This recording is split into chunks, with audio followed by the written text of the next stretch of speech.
my name is Frances Quarcoopome, and I am the CEO of Jamja Company Limited. I'm really excited to be telling my story on Just for Women Africa and hoping to share some inspiration with young people and girls across the continent.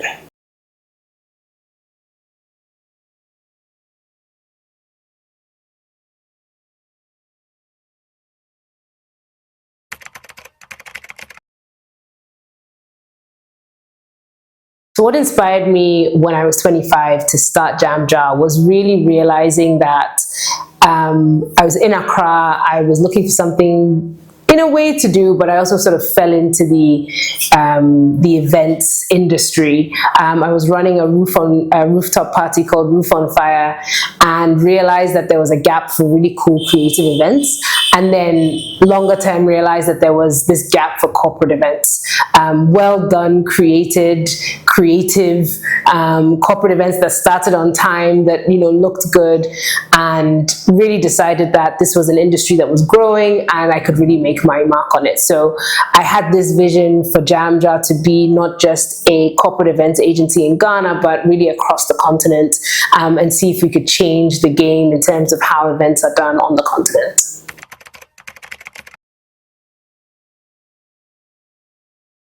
So over the last 10 years, we have worked across 8+ countries, and we have been creative about how we've done that and how we work with different people in these different countries. Some of the biggest challenges is always culture. You have to really immerse yourself in the culture of the new country. You have to really learn, understand how things are done. Even in West African countries, the cultures are so different between Francophone, Anglophone, Ghana, and even Nigeria and Senegal, all completely different. And I think being open and adaptable to realizing the differences in culture and realizing and understanding them is really what, although it's a challenge, also helps you succeed. And I think really just being aware of who you are within that context and how the systems work in that context can be quite a challenge. But I think, again, being open and having the right partners is what makes it successful.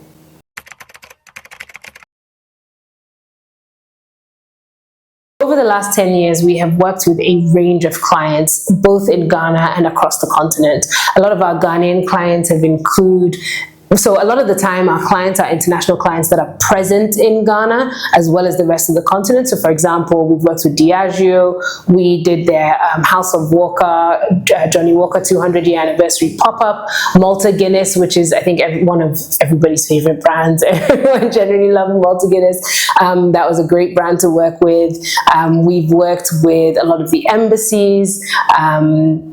And then internationally, brands like the NFL, Meta, and Spotify are some of the clients that we have engaged with and supported in terms of activating their brands across the continent.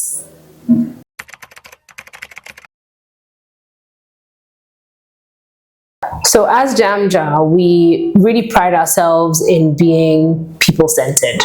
Our work over the last 10 years has really been focused on built on referrals and recommendations, which I think says a lot about who we are as a company and the way we operate when we're dealing with our clients and our customers. For us, it's really about building relationships, and that is one of our USPs, is the way we build relationships and work with our clients.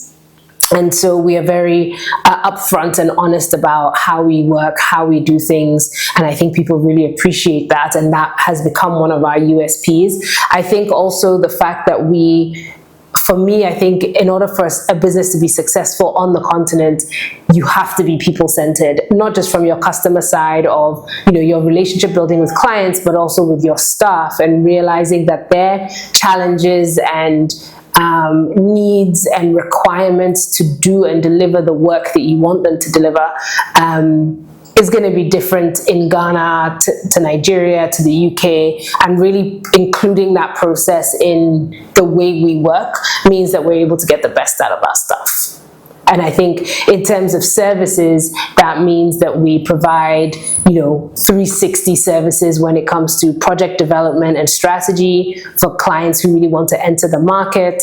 We are then able to, we then do implementation. So we'll develop the project for you. We'll actually implement the project and the event.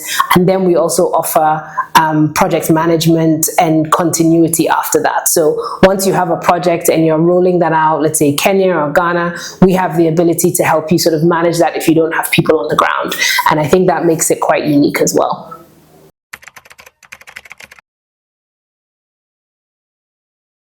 So one of our main strategies to build our network and our sort of corporate clients across the continent is in the relationship building and in the networking. For us, it's about making sure that our work really speaks for itself. The way we capture our clients is really through engaging them online, referrals, following up, speed of communication is a really critical thing. But I also think that in terms of the people we have on the ground in those regions, and making sure that we've identified key partners that we can work with who also make sure that our work speaks for itself.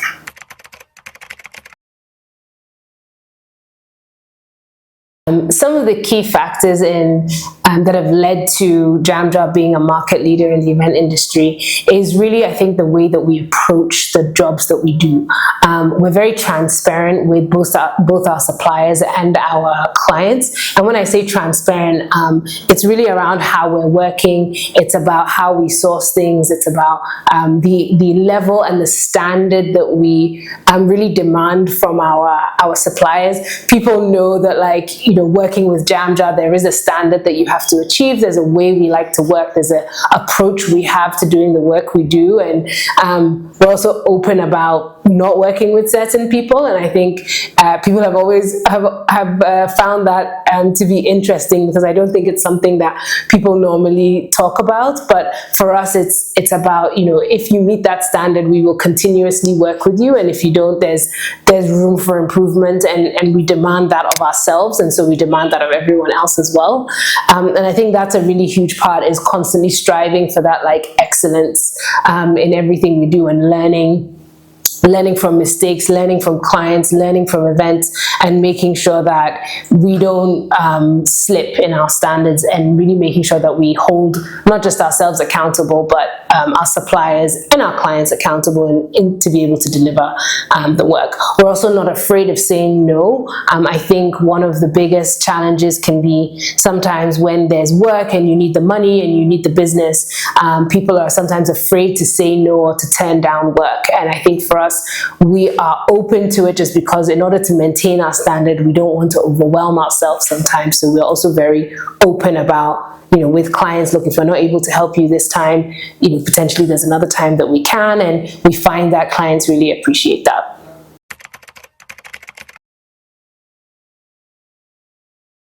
What it's like to work with international companies such as Meta and the NFL, it really means growth. When you work with a company that is on a global scale like that, you have to meet their standards in the way that they work. And so it forces you to grow as a company, and it means that you learn a lot, you put a lot of things in place, and it goes back to that standard that I was talking about in terms of the standard that we want to meet. If we want to continue working with companies like Meta and NFL, there's things that you have to do, making sure you've got your insurance in place, making sure that you've, the way that you deal with people on site, or the way that you engage with, the way you manage crowds, the way you manage people. And I think these are things that sometimes a lot of people don't think about in events on the continent. Sometimes they do, but not necessarily in the detail that you need to when you're working with larger brands. And so I think it has really forced us to make sure that we are maintaining our standards, but it's also forced a lot of growth for the company. And it's been an incredible experience for everyone that works here, including myself, to be able to service and meet the standard of those businesses.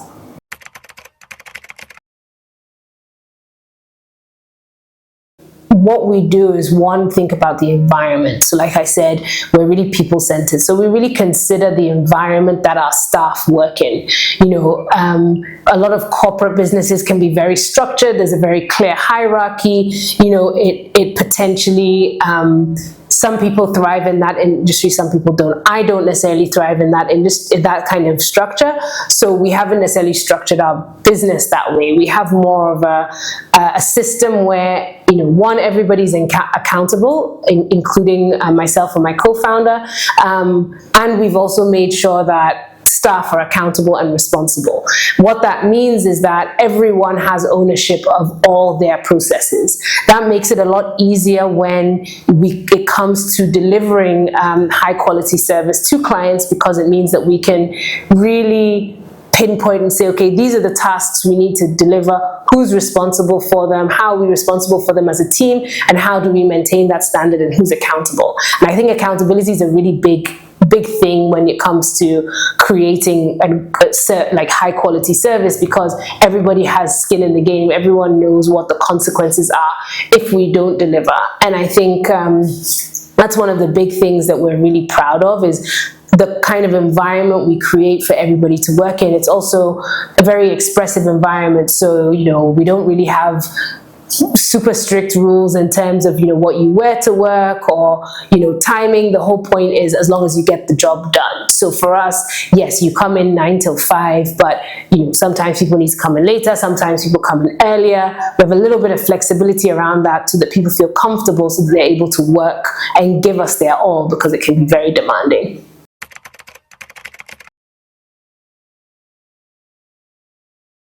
The advice that I would give to young women looking to enter the creative industry or the events industry is really sticking to your guns, knowing what it is you want to do, and being brave and confident enough to stick to that. So when I first entered the industry, the one thing I knew was that I did not want to do weddings. I didn't want to do sort of more social events like funerals and things like that. Our focus, and my focus, was really corporate events, corporate, creative, art, fashion, music, and film. And people would tell me that I wasn't going to make any money because I didn't do weddings. And I said, that's okay. I'm okay with that, because for me, I knew that that wasn't my skill set. I knew that that wasn't who I was. I knew that I wouldn't be able to give brides the attention and the sort of intensity that they require to do their wedding, because I don't feel that way naturally about weddings, for example. And I think that there were people who were much more highly qualified than me to be able to deliver that service. So I knew who I was, and that at least helped me in keeping a focus on the type of thing that I wanted. And even though people said, you're not going to make money, you're not going to do it, I mean, here we are 10 years later. So I think, we've sort of proved them wrong. But for me, it's really about, even if you don't fully know, get a sense of what it is you want to achieve and really stick to it, and know that, like, yes, people will copy you, people will be negative, but no one can do it the way you can do it. And also, as long as you're stubborn about it and tunnel visioned, you'll get to your destination.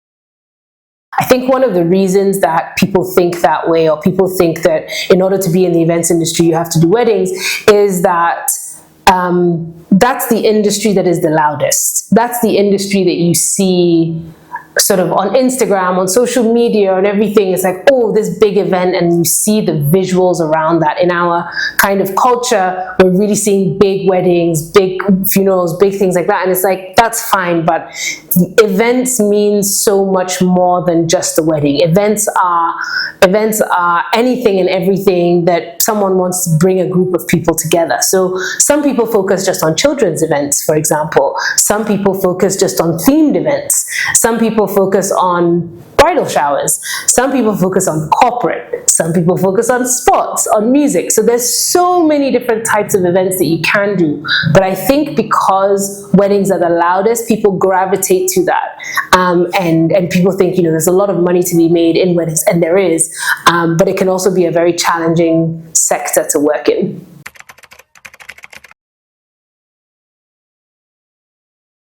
I I see the African events industry really transforming over the next sort of 5 to 10 years. Already we've seen a huge growth in brands being interested in the continent. You know, we've had BAL, Rwanda is trying to get the F1 to come to their country. We've done, you know, there's large arenas being built like Lagos Arena, BK Arena, Live Nation doing things on the continent.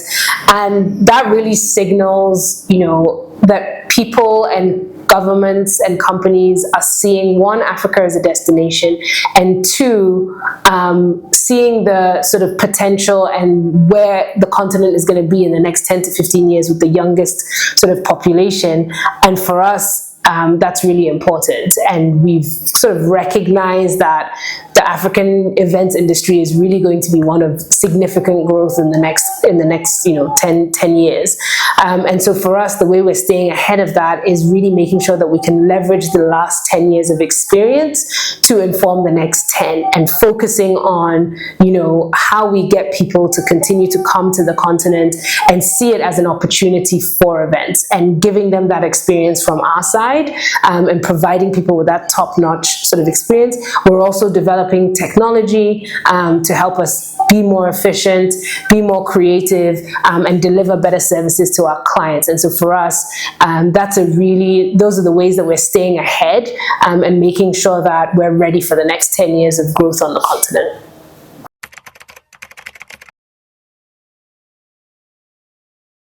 Balancing work and personal life as a woman is it's a question that everybody, I think, asks women specifically. They don't tend to ask men, but they should, and hopefully they do. But I think that, you know, for me, it's one of realizing that I have to put myself first in every sort of situation, whether that's at home or whether that's at work. And that means changing the way that I haven't always been like this. Is something I've had to really learn like what the important things are for me. And as much as that I need to give everything to my business or home, there also needs to be a little bit left for myself. And so understanding that means that I've had to, you know, sometimes step back from work and trust my team to really take over and do the things that they need to do. And I think in that process, I have realized that I'm able to find a bit more of a balance. And I think it's also setting boundaries. You know, if I leave work at 5 or 6, unless there's nothing, and if it's not critical, I don't take it home. And I think it's really, you know, setting those boundaries and being able to not constantly work 24/7, because I think otherwise you do, and I have done that before. So I think it comes depending also on the stage of your business. I think your balance will always change, but for the most part, you know, those are my things: setting boundaries and also letting people sort of lead where necessary.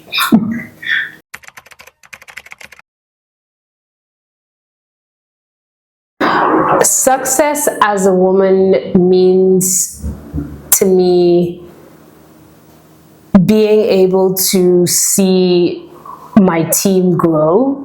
For me, it's not always about the money. I think if you focus on the money, it can distract you from things that are important. I think seeing my team grow, seeing the business be recognized, seeing the impact that we have on the industry, seeing the quality of events and our clients be happy is what success is for me. The money is a great addition to that.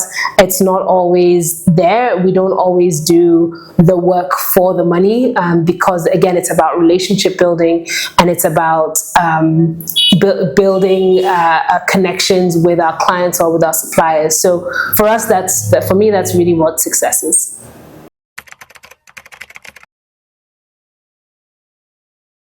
Our future goals for Jam Jar are really to cement our expansion across the continent. For us, it's not just about Ghana and the countries that we've worked in, but really making sure that we can tap into countries like Kenya, South Africa, Nigeria a lot more, and also to really bring the people along with us, and to grow the company to the point where it's internationally recognized as the African events agency to go to when any company wants to do something on the continent. And I think we're slowly getting there, but that's definitely our big vision, and really transform the meetings, incentives, conferences, and events industry across the continent.